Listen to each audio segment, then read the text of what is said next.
But, there are some bright spots in our future, Roxanne. That's right. And, when we talk on this show, Morgan, I always walk away on Mondays and I'm like, I'm a little stressed out about the future because I have young kids. So I think, what is their future going to be like? But what does get me excited about the future is when I meet someone, a young person who is so engaged and aware of what's happening, aware of current events. And so that's our special guest that we're going to introduce today, Roberto Santos. So great to have you with us. Thank you. And so you recently went to the TPUSA Student Action Summit. So that must have been an incredible experience. At first, I want to find out how you were able to go to it, what piqued your interest in going. Well, I've always had an interest in politics, especially at such a young age. I was actually president of Randall Middle School for the 2021 through 2022 school year. My mom and dad have always told me stories of socialism, so I understand what it looks like. I haven't lived through it, but I definitely don't want to live through it over here. I've always been a young voice for conservative Americans, especially the schooling system nowadays. I mean, you walk through any school and you can see pictures of Obama and other very liberal figures, and it's uncomfortable for some students, So I'm just trying to change America because this is America's most important generation as of right now, because right now the parents actually need to pass on the freedom to the students and to the young Americans, and we need to take care of it because it's not going to last forever. Well, tell us a little bit about your family's story. You mentioned your parents are familiar with socialism and communism. Tell us a little bit about where that comes from. Well, I'm from a family of immigrants. My father's actually an Italian immigrant. He didn't immigrate directly from Italy, but he was raised in Venezuela, born and raised in Venezuela. My mom actually is from a Lebanese background, so they came from Lebanon during World War II. They both were born and raised in Venezuela, and definitely the situation in Venezuela is definitely not the best over here. They have cheap gasoline, but everything else is expensive. Crime is rapid on the streets. Kind of reminds me of liberal-run cities, so everything's very bad over there. And so they came over here looking for a brighter future. They achieved that brighter future, I think so. And they're trying to keep it on for their children. And so and I know I've talked to you some. You are a big patriot. You are a big believer in American values, American history. You love the founding of this country. You love everything this country is about. So tell me, how did you grow into that? Was that inculcated into you by your parents? I mean, did they raise you with that mindset? I mean, how did you become so engaged in loving our country? Well, there definitely is a lot of reading involved. I mean, I think some of the smartest Americans were born in the 1700s. I mean, some of our greatest founding fathers, George Washington, Benjamin Franklin, Benjamin Rush, a lot of Benjamins. But they definitely had, they were very smart. They were very smart. And I think every generation of Americans has a smart kind of person to it. I mean, we had great minds during the 1900s, especially with the automobile industry and all that industrialization. I think we definitely had some great minds in the 50s. We had JFK in the 60s. We had Ronald Reagan in the 80s. But I think we're definitely kind of losing that. I mean, especially politicians nowadays. I don't think there's any bright politicians. I think Nancy Pelosi's kind of dumb myself. Yeah. But I think we need to bring that back to America because we definitely have a lot of potential. We have a lot of potential. Bright minds, yes. We should always covet that, especially in politics. And one thing we didn't mention about you, Roberto, is you are probably the youngest guest that we've had on the show so far. Would you say, Morgan? I would say so. We've right? had one young leader, one before, but this is an even younger young leader who has an extremely bright future. Yes, you do. Do you mind sharing your age? And look, I'm a woman. I don't like to share my age, but this is relevant to the story. She's 29, by the way. If you're wondering, she's 29. Well, I actually turned 15, I believe, July 25th. Congratulations. Thank Happy you very birthday. much. Thank you.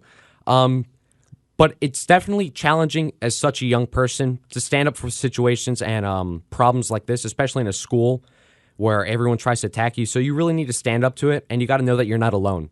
You're definitely not alone. And you might be quiet, but you're not alone. Can you give some examples of that where you've seen something that you believe in and you want to take a stand on it, something you've experienced, your family has experienced, and then you get pushback? Is it from students, from teachers? How does that work, and how do you manage it? Well, it happens a lot. I mean, definitely the biggest situation I've faced is mentioning God in schools.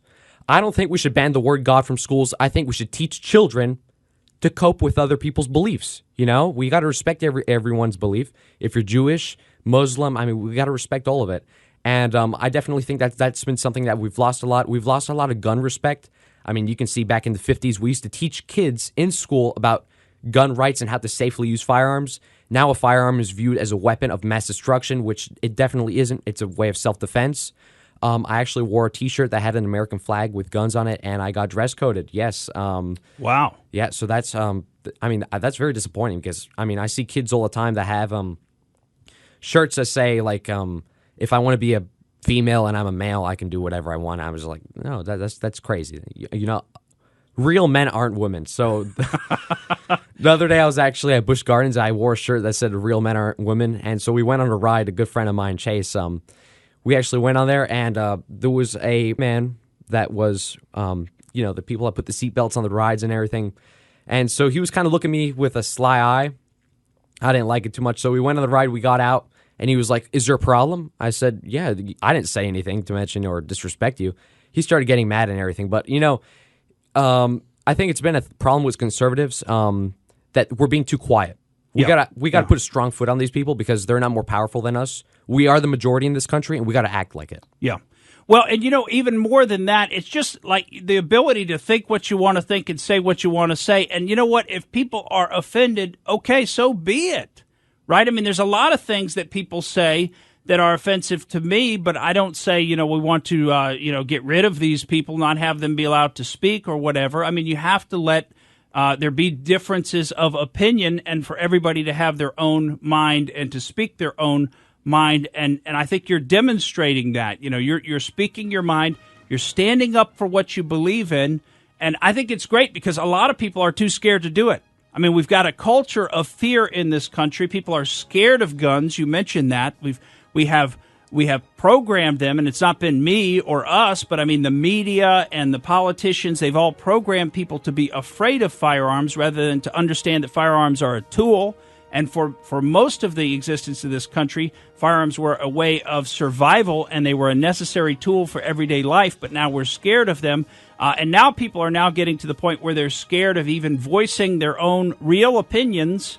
We've all kind of got two faces now, not all of us, but a lot of us do. And, there's the face that we can put on when we're in the office or when we're at work or when we're at school. And then there's what we really think, and we dare not let those two be the same thing. But thank goodness there are some people in this country like Roberto who are still willing to do that, to stand up for what they really believe. And we are back on the Morgan Streetman Show, and we're talking with Roberto Santos. Roberto is 15 years old, just attended the TPUSA Student Action Summit. So already at a young age, interested in politics, interested in problems within our country. And we spoke a little bit about, your desire to say what's on your mind, be able to speak what you think. And that should hold true at both ends of the spectrum, whether you're liberal or conservative. We should all be able to say how we feel and not worry that we'll be punished for that. But I do want to bring up what you've experienced, what you learned at the TPUSA Student Action Summit, and how maybe that ties in with what you've learned from your family. Like you said, they're from Venezuela. They saw what happened in that country. I want to hear from an economic standpoint, what you learned from them, their stories, and then what you're learning now in parallel to what's happening in our country. So the one thing I saw in common with all the speakers at Turning Point USA is never back your ground. If you have a point of view, you got to say it. And even if you get backlash on it, you got to continue to share that point of view. That's definitely been a big problem with other countries. In the United States, I think our founding fathers thought it was so important that they added it to our First Amendment. And they thought gun rights were so important that they put it in our Second Amendment. So I think that's a really big issue. We got to stand our ground, never back down, and always have your point of view. And you got to respect other people's point of view because that's a big part of society as well. Well, and that's great to hear. And I love what you said earlier about respecting other religions, because that is so important, this culture of tolerance. And I can remember just a decade or two ago, and I still have this with a number of people, but it's becoming more difficult with others. I used to have a lot of great relationships with people that considered themselves to be very liberal, progressives, definitely disagreed with me both politically and philosophically on many, many issues, but we could be friends. And we could even talk about our different beliefs. When's the last time you talked to them? And we could banter about it. Well, I'm telling you, I still keep up with a lot of these people, but some of them have had some difficulties. I've shared some of that on the show. Some people have unfriended me, and I don't just mean on Facebook because I'm not even on Facebook. Some people just literally can't deal with you if you disagree with them anymore, but that's also part of the propaganda. That's part of the way the media is inflaming the differences between people where we used to be able to accept that everybody had their own opinion, that you might not agree with me. You don't even have to affirm me because I can just be secure in my own opinion or my own lifestyle, whatever it may be. I can just be secure. I don't need you to affirm me in order to be secure in my own feelings. And couples who got married, for instance, if one's a conservative and one's a liberal, then it's not a problem. It's cute. Like you root for a different, FSU versus UF or something. It wasn't like, oh, that could never happen. Now it seems like it could never happen. The way people date, they won't even acknowledge someone who doesn't have their political beliefs. Yeah, we've got separate dating sites. So, I often said, when you're only talking to people who already agree with you, you're not making any progress. You're not converting any new people. You're not helping to give the opportunity to people to maybe change their minds. We've got a number of commentators, young commentators in the conservative movement who were previously, at least they considered themselves to be Democrats or liberals, and then they had their eyes opened one way or another and actually switched sides. And I say we need to leave that door open for folks. We shouldn't be writing off people that disagree with us as though they can never have anything else interesting to say to us, and we don't even want to hear from them. In fact, if you believe your ideas are better than in the marketplace of ideas, they should win out. That's a wonderful concept, the marketplace of ideas. I have my ideas, you have your ideas, somebody else has a third set of ideas. We could all talk about them, and then like adults together, we could each select which ideas we think are the best ideas, and we can try to defend them and support them. And that's how all three of us can grow to understand each other and understand the problems that we face as a society and understand the best ways maybe to deal with those problems together. I agree with that. When you can come together and try to see eye to eye versus try to just attack the person, it makes no sense. Yeah. Well, one of the big problems we've got to deal with, and the Ray Epps story really highlights this, is we've got to deal with the problem of our media not telling us the truth. The corporate media, basically all of the media channels that you can consume, including the Fox News, they are not telling you the truth. They are not just an open forum where you can just say whatever you want. We just saw Kim Iverson have to leave the Hills show, their streaming show that she was on, due to some viewpoints that she had relating to the COVID shots. And we can get into some of that, which is some very interesting stories in a minute. But let's just talk a little bit about Ray Epps and January 6th here. Roberto, tell me, has that message made it to your level? Do you know about what happened on January 6th, and have you heard about this guy, Ray Epps? I think we all know what happened on January 6th. Ray Epps was an FBI hired informative. You can see videos, especially that website that you mentioned. Steve Bannon talks about it a lot. People were screaming feds in the back. I like this costume. I like the hat and everything, but he just wasn't cutting it. We all knew what he was all about. Well, he clearly had a costume on, right? He had like all the gear. And I've told you, we shared this on the show before, there's a video where he actually goes up and talks to a guy. And we were actually saying that the Antifa people were saying, wear the MAGA hat, make America great again, but wear it backwards so that they could self-identify each other or the other provocative agents that were in the crowd. So wear the hat backwards. And there's a video where they're right at the barricades. The very few police officers, Capitol police officers, are standing up right on the other side. And isn't it amazing, by the way, that President Trump asked them to bring in the National Guard, and they refused to bring it. Nancy Pelosi, they refused to allow the Guard in to support the Capitol Police. But now that they're claiming that they've got a crisis with illegal immigration, remember we told you last week about Governor Abbott from Texas busing the illegal immigrants, putting them on the bus to Washington, D.C., and hey, turnabout's fair play on that one. Put them on the bus to D.C. You guys wanted these folks to just come across illegally? Well, let's just ship them to your backyard.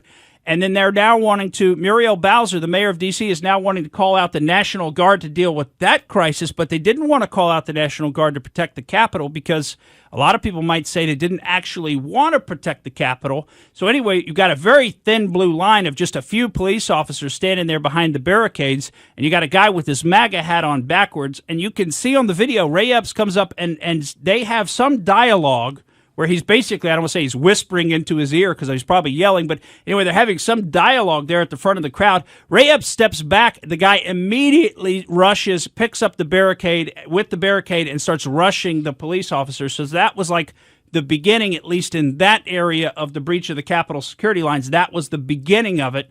And it happened right after Ray Epps talked to this guy. And, like we said last week, you just got to wonder, what did he say to him? Was he saying, hey, we got to go into the Capitol, kind of like he was telling everybody else? Probably something along those lines. Or was he saying, hey, it's time to execute the plan that we're following here? It's time for you to, make the next move in the plan that we've got for what's going to happen today. And I just think it's terribly interesting. And the fact that the law enforcement agencies don't want to arrest Ray Epps, don't want to charge him with seditious conspiracy, considering what they're charging people who didn't even go into the Capitol with, I think is a very telling story. And what does it tell you? Most of all, you can't trust the media. They're not going to tell you the truth, and they're going to do it pretty blatantly. You're going to have the New York Times telling you that Ray Epps is actually a victim when they've got another story about how he's like one of the central cast members of the Insurrection Day story. So they're just not going to tell you the truth.